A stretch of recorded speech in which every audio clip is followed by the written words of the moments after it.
원이라는 제일 첫 번째 모델이죠. 좋아하는 일을 찾고 또 가치 있는 일을 찾아서 열정을 쏟은 결과가 우리나라 로봇 휴보의 탄생의 결과로 이어진 게 아닐까 싶습니다. 자, 다음의 성공 비결 만나보겠습니다.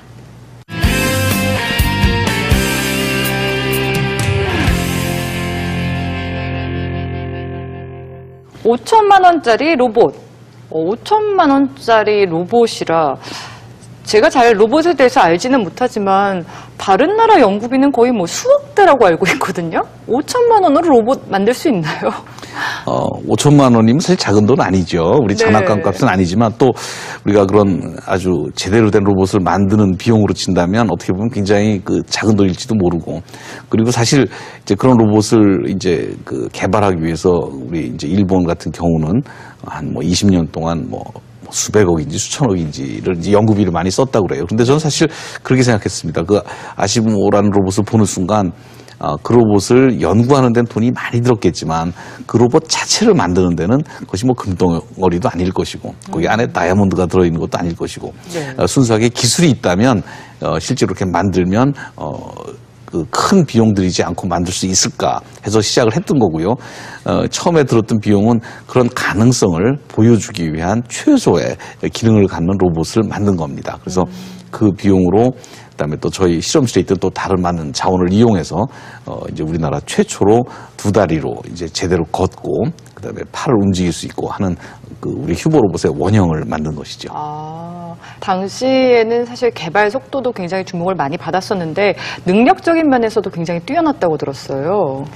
휴보의 기능이 보면 초기에 이제 그 저희가 시작할 때 이미 세계적으로 제일 좋은 로봇이 있었기 때문에 저희가 로봇을 만든다고 하면 최소한도 그것과 비교가 되고 같거나 그다음에 같은 걸 전제로 하고 뭔가 다른 점이 있어야겠다. 그래야지만 누구나 볼 때 뭐 단순히 베낀 것이 아니구나라는 생각을 하게 되죠. 그래서 저희가 만들 때 이제 그 참고로 되는 이제 일본의 로봇을 기준으로 해서 똑같은 크기, 똑같은 기능, 똑같은 비슷한 외양을 갖도록 처음부터 의도적으로 만들었습니다. 거기에다가 또 차별을 두기 위해서 그 로봇이 갖고 있는 뒤에 그 백팩이라고 그러죠. 이렇게 뒤에 보면 이렇게 짐을 지고 있는데 휴본 걸 없애고, 그 다음에 우리 손가락도 자유스럽게 다 움직일 수 있고, 그 다음에 뭐 눈, 알도 다 따로따로 움직일 수 있고, 이렇게 이제 구현했는데 막상 이제 발표를 하고 나니까 그 일본의 로봇은 손가락을 5개를 따로따로 못 움직이더라고요. 그래요? 이게 젬밖에 못해요. 그래서 이제 결과적으로는 제가 이제 그건 잘 움직인다고 생각을 하고 우린 열심히 그렇게 만들었는데 결과적으로 보면 좀 무식한 게 오히려 더 그 휴보의 성능을 좀 차별화시키는 그런 역할을 하지 않았나 하는 생각이 듭니다. 그래서 저희가 농담으로 세계 제일 로봇하고 우리 가위바위보를 하면 우리가 항상 이길 거다 얘기하고 있어요. 그러네요. 우리는 손가락이 자유자재로 움직이니까. 방금 일본에 이미 최고의 로봇이 있었다 이렇게 말씀을 하셨는데 그 수준을 좀 따라잡기가 쉽지만은 않았을 것 같아요. 그렇죠. 그래서 지금 제일 어려웠던 것은 이제 이런 로봇을 만드는데 우리가 이제 참고로 할 수 있는 거는 논문, 그다음에 이제 특허라든가 그다음에 이제 발표된 자료들인데 이제 그런 로봇들은 아주 그 안에 갖고 있는 소리가 노하우라고 말하는 거죠. 그런 것들은 거의 공개를 하지 않습니다. 그리고 표면적으로 나와 있는 논문이라든가 그다음에 이제 특허라든가 하는 것들은 굉장히 피상적이고 중요한 부분들이 다 감춰져 있어요, 사실은. 그러다 보니까 어떻게 보면 우리가 다 알만한 내용만 공개가 돼 있지 실제 내밀한 건 거의 공개돼 있지 않기 때문에 그런 것들은 접근 방법도 모르고 그렇기 때문에 전부 다 우리 스스로 방법을 찾아야 하는 그런 어려움이 있었지만 오히려 그런 것들이 오히려 백지에서 그림을 그리기 때문에 오히려 더 재미있고 도전할 수가 있다는 생각이 듭니다. 너무 많은 게 알려져 있으면 그걸 공부하고 답습하다 보면 어떻게 보면 또 창의적인 아이디어가 안 나와요. 그래서 오히려 그 본질을 이해하고 백지 위에다 새로 그림을 그리는 것이 어떻게 보면 훨씬 더 빠르고 창의적일 수 있습니다. 휴보는 좀 기술이 공개된 면이 많잖아요. 다른 데서 우리 기술을 좀 가져가진 않을까 이런 걱정은 없으세요? 사실은 이런 기술이라는 것이 겉으로 드러나는 것과 보이지 않는 것에는 큰 차이가 있습니다.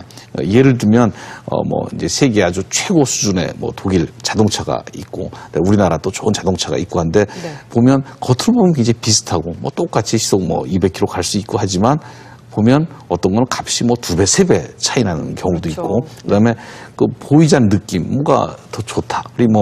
우리 명품 가방도 마찬가지고 이런 것들은 겉으로 봐서는 알 수 없는 부분들이 굉장히 많습니다. 그래서 저는 이제 그런 부분들이 이제 많이 녹아있기 때문에 실질적으로 우리가 어느 정도 수준까지는 기술을 공개해도 이제 무방하다는 어떤 자신감이 있다고 볼 수 있고, 뿐만 아니라 저희가 이제 그것을 계속 발전해가는 모델이기 때문에 어느 시점에서 어느 정도 공개한다 할지라도 저희는 큰 지장이 없다 이렇게 생각하고 있습니다.